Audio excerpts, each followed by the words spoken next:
मित्रों, जय श्री कृष्णा, जय श्री मां ज्वाला देवी। मित्रों, आज के चिंतन में हम श्रीमद् भगवद गीता के अध्याय 1 श्लोक 7, 8 और 9 पर चिंतन करेंगे। अब तक दुर्योधन द्रोणाचार्य के मन में पांडवों के प्रति द्वेष करने और युद्ध के लिए उत्साहवर्धन के उद्देश्य से पांडवों की सेना की विशेषताएं बता रहे थे।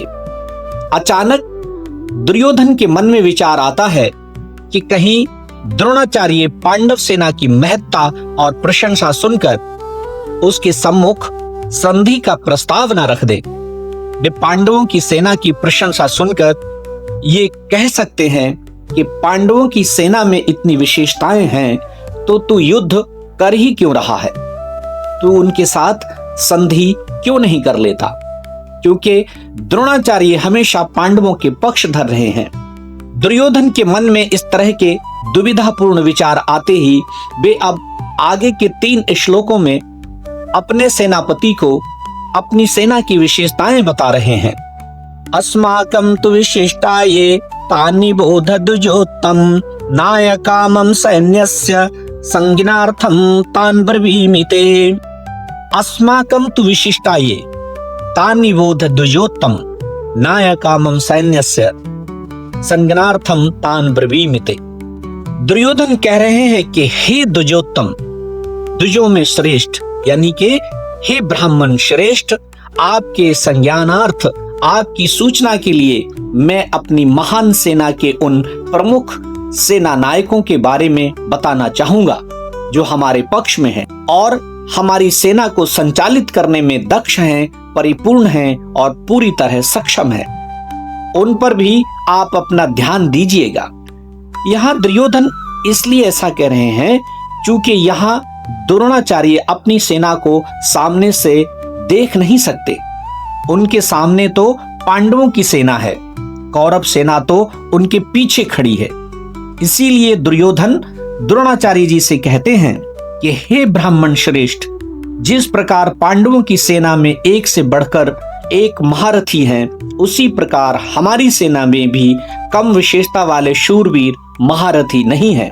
एक से बढ़कर एक अजय वीर योद्धा हैं, कुशल सेना नायक हैं, निपुण धनुर्धर हैं, मल्ल युद्ध करने में सक्षम हैं, प्रवीण हैं। मेरी सेना में जो विशिष्ट सेनापति हैं, महारथी हैं, मैं उनके नाम आपका ध्यान आकर्षित करने के लिए ही बता रहा हूं। यहां दुर्योधन का ऐसा भाव प्रतीत होता है कि वो कहना चाहते हैं कि हमारा पक्ष भी किसी तरह कमजोर नहीं है, लेकिन राजनीति के अनुसार शत्रु पक्ष चाहे कितना ही कमजोर हो और अपना पक्ष चाहे कितना ही बलवान, सशक्त और मजबूत हो, ऐसी अवस्था में भी शत्रु पक्ष को कमजोर नहीं समझना चाहिए और अपने दल में उदासीनता की भावना भी नहीं होनी चाहिए। भवान भीष्म कर्णश्च कृपश्च समितिञ्जयः अश्वत्थामा विकर्णश्च सौमदत्तिस्तथैव च। अब दुर्योधन अपने सेनापति का मन बढ़ाने के लिए उनसे कहते हैं कि हमारी सेना में स्वयं आप हैं, पितामह भीष्म हैं, कर्ण, कृपाचार्य, अश्वत्थामा, विकर्ण और सोमदत्त के पुत्र भूरिश्रवा इत्यादि हैं, जो सब के सब संग्राम विजयी रहे हैं। ये सब महान योद्धा हैं, सब महारथी हैं। यहाँ दुर्योधन अपने सेनापति को उन महान शूरवीरों के बारे में बता रहे हैं जो हमेशा युद्ध में विजयी रहे हैं। कुछ चिरंजीवी हैं तो किसी को इच्छा मृत्यु का वरदान है। विकर्ण दुर्योधन के भाई हैं जो अद्भुत योद्धा हैं। अश्वत्थामा द्रोणाचार्य के पुत्र हैं और चिरंजीवी हैं। भूरिश्रवा सोमदत्त के पुत्र हैं जो बाहलीक के राजा हैं। कर्ण भी एक अद्भुत वीर योद्धा हैं जो एक तरह से अर्जुन के भाई और कुंती के पुत्र हैं, जो राजा पांडु और कुंती के विवाह से पूर्व जन्मे थे। दुर्योधन कर्ण की प्रशंसा में कहते हैं कि वे ऐसे शूरवीर योद्धा हैं, मुझे ऐसा विश्वास है अगर वे चाहें तो अकेले ही पांडव सेना पर विजय प्राप्त कर सकते हैं। ऐसे योद्धा भी हमारे पक्ष में है। कृपाचार्य भी चिरंजीवी हैं और एक महान योद्धा है। कृपाचार्य की जुड़वा बहन द्रोणाचार्य जी को ब्याही थी। पितामह भीष्म अद्वितीय ब्रह्मचारी है। उन्हें इच्छा मृत्यु का वरदान भी है। उनकी इच्छा के बिना उन्हें कोई नहीं मार सकता। अश्वत्थामा ये भी चिरंजीवी है और आपके ही पुत्र हैं। ये भी बड़े शूरवीर हैं। अस्त्र शस्त्र चलाने की विद्या इन्होंने आपसे ही सीखी है। ये भी हमारे पक्ष में आपके पीछे खड़े हैं। यहाँ इन सभी शूरवीरों के नाम अपने सेनापति के सम्मुख लेकर दुर्योधन का ये मनोभाव हो सकता है कि वे कौरव और पांडव सेना को तुलनात्मक दृष्टिकोण से समझाने का प्रयास कर रहे हों कि हमारी सेना भी किसी से कम नहीं है। कि हे आचार्य, हमारी सेना में स्वयं आप, पितामह भीष्म, कर्ण, कृपाचार्य, अश्वत्थामा जैसे महान वीर योद्धा हैं। वैसे पांडवों की सेना में हमें प्रतीत नहीं होते।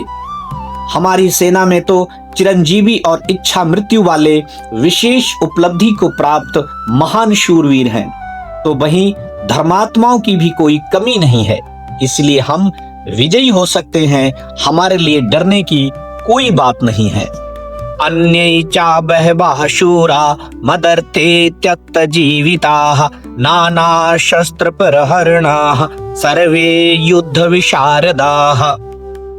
अन्ये चा बहवः शूरा मदर्थे त्यक्त जीविताः नाना शस्त्र प्रहरणाः सर्वे युद्ध विशारदाः। हे आचार्य, इनके अतिरिक्त भी, यानी अब तक मैंने जिन योद्धाओं का वर्णन आपके सम्मुख किया है, उनके अतिरिक्त भी मेरी सेना में अनेक ऐसे योद्धा हैं जो मेरे लिए या मेरी खातिर अपना जीवन दांव पर लगाने के लिए तत्पर हैं, या यूं कहें कि अपना जीवन त्यागने के लिए उद्यत हैं, और जो अनेक प्रकार के आयुधों से अलंकृत हैं, सुशोभित हैं, जो सभी अस्त्र शस्त्रों के चलाने में निपुण हैं और वे सभी युद्ध विद्याओं में पारंगत हैं।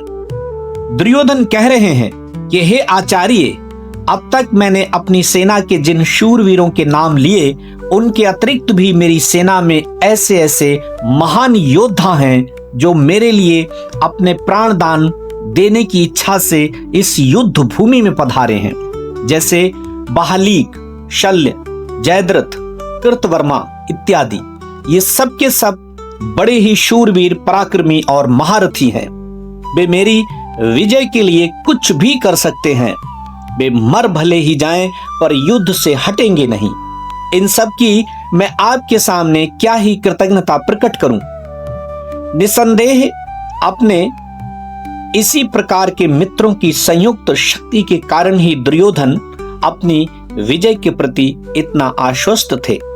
दुर्योधन की बातें सुनकर जब द्रोणाचार्य जी कुछ भी नहीं बोले, तब अपनी चालाकी न चल सकने से दुर्योधन के मन में जो विचार आता है, इसका संजय आगे के श्लोक में वर्णन करते हैं। आज इतना ही। मिलते हैं अगले एपिसोड में। तब तक जय श्री कृष्ण, जय श्री राम। स्वस्थ रहें, मस्त रहें, व्यस्त रहें और अस्त व्यस्त ना रहें।